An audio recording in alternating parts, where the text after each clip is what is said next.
नमस्कार दोस्तों, आज के इस वीडियो में मैं बात करने जा रहा हूँ कि आपने श्रीधर की कहानी सुनी होगी नवरात्रि में। कि श्रीधर क्या करता है, माता रानी का बहुत बड़ा भक्त होता है, उसकी पत्नी भी बहुत अच्छी होती है। तो इस वीडियो में मैं आपको बताऊंगा कि पत्नी कैसी होनी चाहिए और श्रीधर की भक्ति के बारे में। देखिए, जब आपको विश्वास होता है ना किसी भी चीज़ पे, तो वो चीज़ आपको हासिल हो जाता है। उसी तरीके से श्रीधर को माता रानी पे विश्वास था कि हाँ, माता रानी उसका सहायता करेगी। और उसी विश्वास के कारण क्या होता है कि माता रानी नौ दुर्गा और हनुमान जी आते हैं उसके घर में छोटे बच्चे बन कर के खाने के लिए, क्योंकि वो व्रत करते हैं दोनों पति पत्नी। तो उसके घर आते हैं कन्या भोजन के लिए। तो अच्छे से उन लोगों को खिलाते हैं वो दोनों पति पत्नी, दुर्गा माँ और हनुमान जी को, और फिर वो उनको आशीर्वाद देके चले जाते हैं। यहाँ पे एक चीज़ और सीखने को मिलता है श्रीधर की कहानी में। आप हो सके तो सीरियल देख लेना श्रीधर की, कि श्रीधर की पत्नी जो थी वो हमेशा अपने पति को साथ देती है, चाहे वो बुरा वक्त हो चाहे अच्छा वक्त हो। बुरे वक्त में भी उसकी बीवी उसका साथ देती है। बुरे वक्त में ये साथ देती है कि जब श्रीधर के इतनी सारी मुसीबतें आती है, वो उसका जो एक पुजारी होता है, जो पंडित होता है, वो श्रीधर को हमेशा नीचा दिखाता है, हमेशा ये दिखाना चाहता है कि तुम्हारी भक्ति से कुछ नहीं होगा। तो भी उसकी बीवी उसको ये करती है, मोटिवेट करती है कि नहीं, तुम अपने भक्ति पे लगे रहो। तो यहाँ पे एक चीज़ सीखना चाहिए कि एक औरत को हमेशा पति को सहायता करना चाहिए, सपोर्ट करना चाहिए कि हाँ, आप कर सकते हैं, आप बड़ा आदमी बन सकते हैं, आप कोशिश करिए।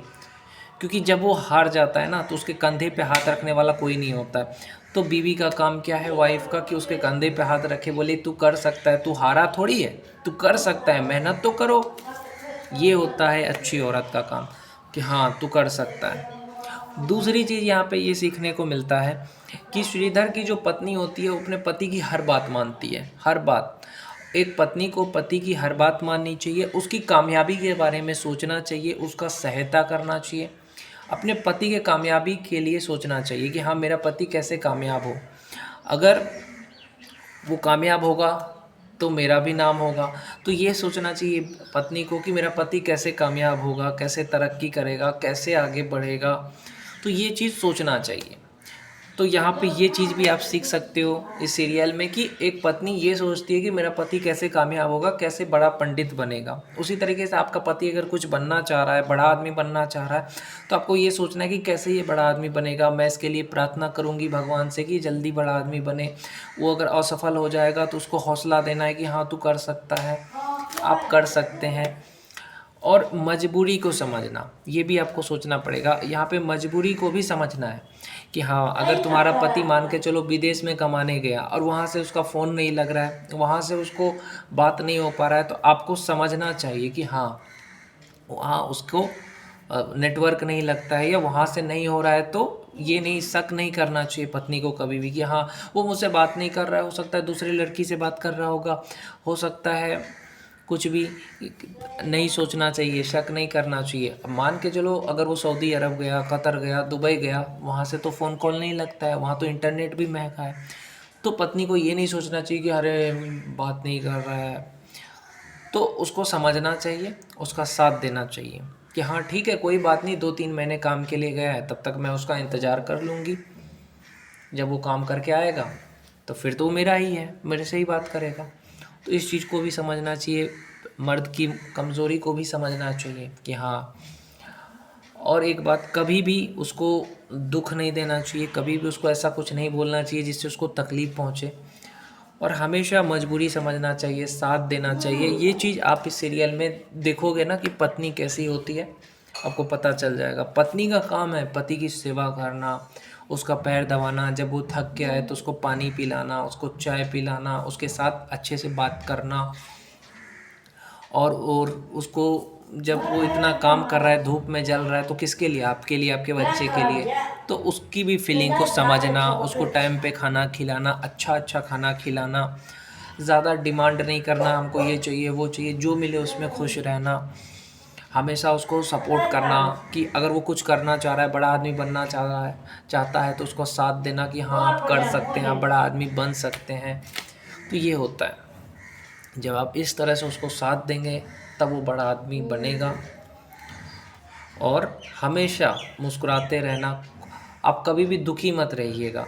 ये होता है ना कि पत्नी अगर दुखी रहती है तो पति टेंशन में रहता है, तो कभी भी आपको दुखी नहीं रहना है। जो भी समस्या हो आपको अपने पति से कहना है, और आप अपने पति से भी कहिए कि तुम्हें जो भी तकलीफ़ है, मुसीबत है, मुझसे कहो।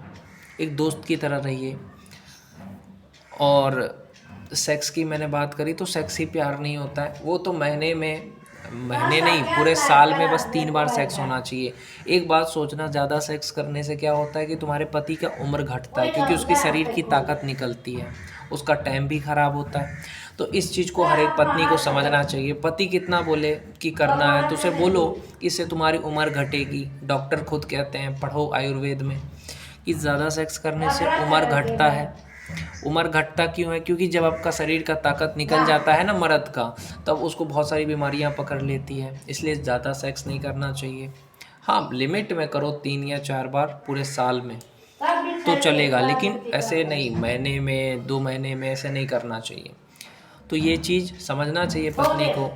हाँ, जैसे कि पति पढ़ाई करने वाला है, तो पत्नी को क्या करना है, उसको खाना खिला करके, उससे थोड़ा बात करके, उससे गले लगा लो उसको थोड़ा सा, और उसको बोलो कि जाए तुम अपना पढ़ाई करो, तुम अपना काम करो, मैं भी थक चुकी हूँ, मैं जा रही हूँ सोने के लिए। गले लगा लिया, किस कर लिया, आप चला गया वो अपना काम पे। उसको रोकना नहीं चाहिए कि अरे मेरे साथ सो जाओ, ऐसा नहीं। उसको जितना आप प्यार दोगे ना, जितना समझोगे ना, जितना उसकी बात मानोगे ना, वो उतना खुश रहेगा। आप उसको जितना प्यार दोगे, जितना उसकी बातों को सुनोगे ना कि हाँ मेरा पति बड़ा आदमी बनना चाहता है, कोई बात नहीं है, मैं सो जाती हूँ, ये काम करे, देखना फिर तुम्हारा पति कितना प्यार करेगा तुम्हें। उसे ये लगेगा कि मेरी बीवी मुझे सपोर्ट कर रही है, तो तुम्हें उसको सपोर्ट करना है, समझना है, तभी वो तुम्हें प्यार करेगा।